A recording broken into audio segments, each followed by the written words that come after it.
Magandang hapon mga pards. Magluluto tayo ng inihaw na chicken breast saka mga nilagang gulay. Tingnan natin yung pinamalengke ko. Merong isang tray, maliit na tray ng chicken breast, 3 pirasong kamatis worth 1 dirhams 84 pills, 2 tangkay ng kulitis 2 dirhams, isang bugkos 1 dirham, 2 bugkos ng kangkong 2 dirhams din. Pero dito ako hindi makapaniwala, 5 pirasong talong 7 dirhams 94 pills. Hindi ko napansin kasi sinwipe ko lang yung card dahil sobrang init, hindi ko na rin tinignan. 22 dirhams na pala yan. Ay grabe.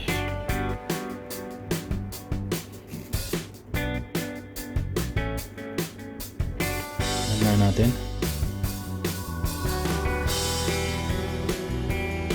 22 dirhams 77 pills. Eto lang.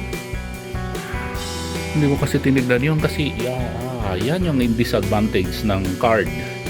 At hindi mo na tinitignan yung binibili mo, nagmamadali ka, swipe mo na lang. Kung alam ko lang, hindi ko na binili itong talong na to. Wow. Ito yung sobra ko kasi kaninang nag-almusal. Meron pang konting kanin. Saka 3 pirasong paa ng manok. Buhay OFW. Nagluluto ako sa umaga, isang gatang lang na ganito. Pang maghapong ko riyan. So since iyan lang yung ulam natin, maglalaga tayo ng chicken breast. At mag-iihaw tayo ng chicken breast sa kanilagang talong siguro. So stay tuned mga pards. Bali, hinati lang natin yung isang tray, maliit na pack ng chicken breast. Humiwa tayo ng 4 na piraso. So ito yung iihaw natin mga pards. Niinit ko na yung ihawan. Ayan. Yung may tubig pa. Lagay natin sa ref yung kalahati. Ayan, pwede nating ulamin mamaya.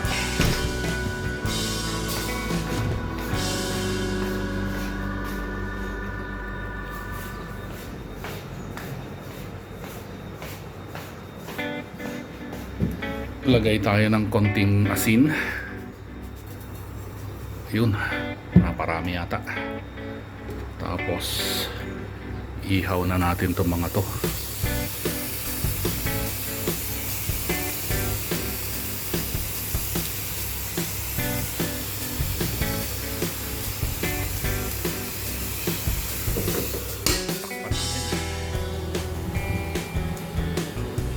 Habang hinihintay natin maluto yung mga inihaw natin, prepare tayo ng salad.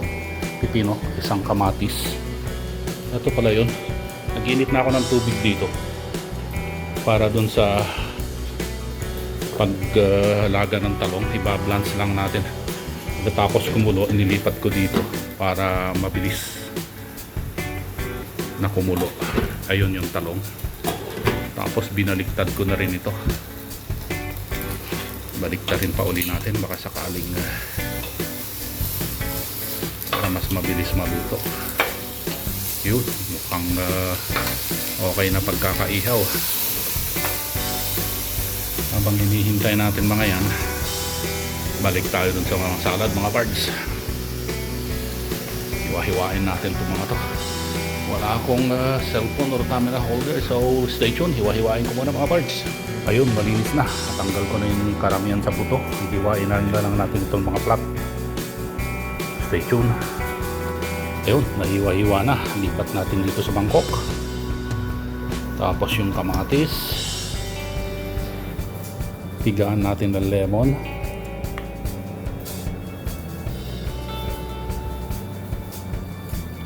Hindi tayo naglagay ng asin dyan. May iwas tayo sa salt.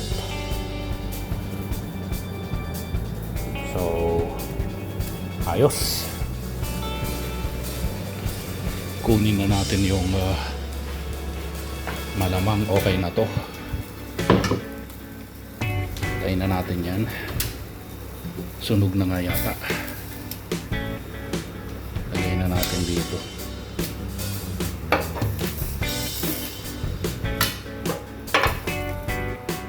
Yan. Mamaya na natin. At gutom na. So ayan yung salad. Ito malamang luto na rin to. Yeah, pwede na rin to. Patayin na natin.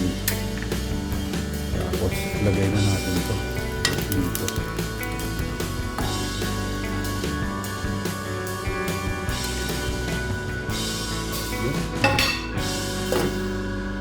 Pagka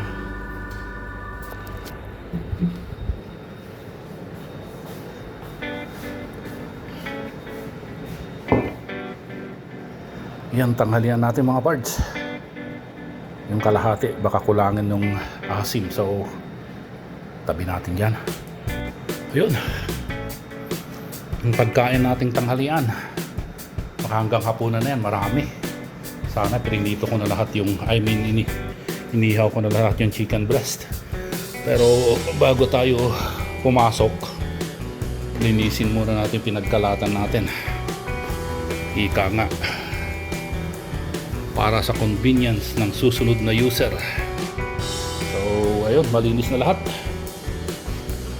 Pasok na po tayo kasi sobrang init. Ang kusina po kasi namin, pang-common na to eh. Luckily, sa oras na uwi ko, saka oras ng gising ko, wala pang tao, so ako lang mag-isa.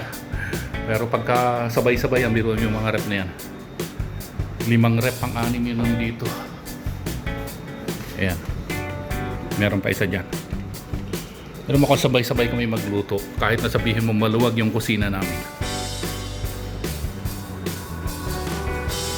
Crowded pa rin yan. So luckily, paggising ko ng alas 6, alas 4, wala pang tao. So nagluluto na ako ng alas 4. Pasok ako mga 5:30, so nakakain na ako nun.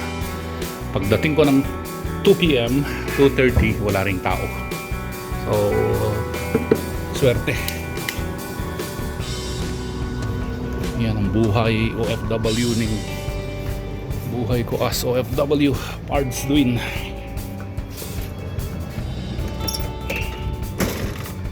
Ito yung pinaka-room namin. Isang malaking room to. Sarado natin. Isang malaking room kung tutuusin. Kaya lang hinati into 2. So partition lang. So makaakala ng iba dati. Ngayon ganyan na lang buhay ko. So kain tayo mga pards. Merong konting kanin. Yung kalahati na isang gatang. Tapos ito malamang di ko maubos to. Para rasa mamayang hapon na yan. So maraming salamat po sa pagsama sa akin. So bukod doon sa chicken breast, meron pa akong Adidas dito. Pwede na yan, nakaraos na naman ang isang araw ng Pards Dwin. Thanks for watching po. God bless everyone. Sana tangkilikin din tong YouTube channel ko nang kumita naman ako ng extra. Okay, maraming salamat mga pards. God bless everyone.